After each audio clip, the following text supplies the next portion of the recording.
So I slept all right last night. I ended up putting the duvet on top of the sleeping bag. I felt like that kept the heat in a little bit more. Anyway, I am at like some woods and I'm gonna go out, get a nice morning walking before we start on the van. I slept okay. It weren't too bad temperature last night. Bit nippy, let's see it going. Alright, good boy. So me, Steffi and Bailey went for a nice walk in the woods. We came back to give Bailey his food, and then me and Steffi head over to the local garden centre Frost to have a nice little breakfast. So we have a little catch up and then we go our separate ways. So that's that bit. We got the obviously the bed here. As you can see on the bed, I've built it from metal support beams, so there's no support underneath. So there's going to be a full garage area underneath there.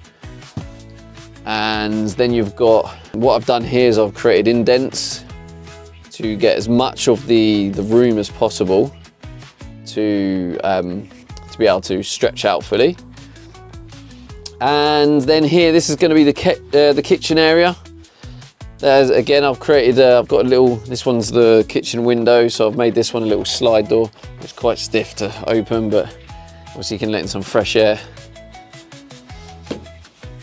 So that's all the kitchen area. At the minute down there, the shower. This is going to be the shower here. I've got my toilet there as well. So you don't want to see the contents of the toilet, I'm sure. And I've also installed a fan here and a skylight above the bed, so you can see. I mean, I know you guys weren't here for the original purchase of the van, but like it was just a completely normal white van. All the natural light now. So yeah, this is it. So yeah, today we're gonna do some of this stuff. Okay, well I messed this up somehow. Let me try that again. Wait, print. Okay, there we go. It just needed that first initial one. I mean, that'll do the job, won't it? It's not amazing, but it's a bit small. Font size, here we go. We made it like, I've done that now. Now if I print it. Yeah, there we go. The 1mm represents the size of the cable, and then the fan is obviously telling me what system device.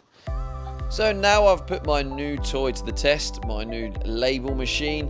It's time to unpack and get ready to put it to good use. I wonder if it makes more sense to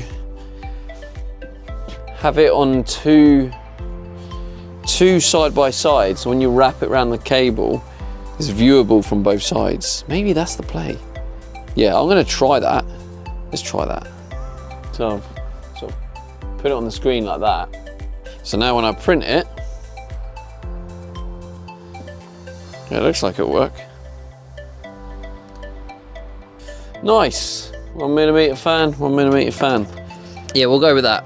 That works a bit better, I think. So now I've got the label printer up and running. It's time to label all the cables to know exactly where they are going. If you watch yesterday's video, you'll see that I did color code the cables, so I do know what cables are what. So it was just a matter of adding the new labels to the cable. And then once this is done, I can then progress to continue on the cabling. I don't know if anyone here knows anything about electronics or knows any basics about DC or batteries, but just to put in perspective what I'm going to be having is it's going to be a what is it, I'm going to have two 608. So yeah, 608 amp hour 12 volt batteries, lithium. So put into perspective, that is like the equivalent of powering a UK average 2-bedroom for an entire day. Like, that's how much electricity my van's going to be able to hold. So it's massively like overkill. Like, people will say that's overkill, but the reason behind it is because I want things like aircon. A lot of the aircon units are designed to be powered on grid. So when people go to campsites, they can power their aircon. But I'm literally trying to design a system where I can power aircon off-grid. So it's going to be an absolute machine. So yes, you heard that right. I am attempting to build a van that is going to have some off-grid aircon. Don't get me wrong, I'm not naive into thinking that it will be able to be used 24/7. But I feel it can be powered, especially in the peak of the sun, via the solar panels. So anyway, I'm cracking on with the cabling now. I'm writing down and trying to make sure I don't forget any circuits. And it is quite difficult to remember how many cables to put in, as it's not just a cable to the actual appliance, but in most cases it's a cable to the main switch first and then to the appliance. But now I've figured out how to use this cable runner, or whatever you like to call it. The cabling does seem to be getting quicker. And if you haven't had the tour yet, here is a brief one. This was just a plain white van. I installed this window, a window there. I've put 2 windows at the back, I'll show you in a second. I've got another window there, that's for the kitchen. I've installed the fan, and at the end of the bed there is a skylight. As you can see here, this is my bed area. So this has metal beams that go across, so there's no support underneath. It's purely held up by the two ends, so I was quite happy with that design. But basically I'm just a normal guy trying to figure things out as I go. See, it's normally like a long step, but I've extended the floor. I built an extension of the floor here. I also did the same the other side for the bench.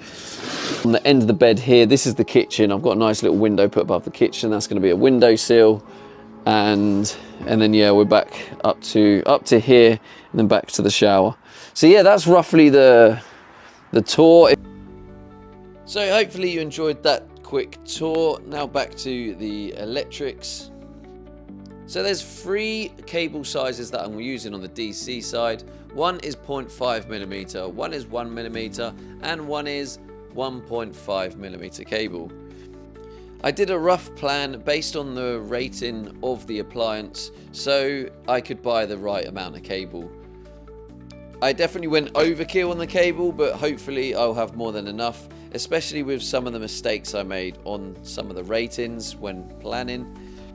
And then I also ordered some white AC cable, and this is 2.5mm cable, and this is going to be used for the AC sockets connected to the inverter.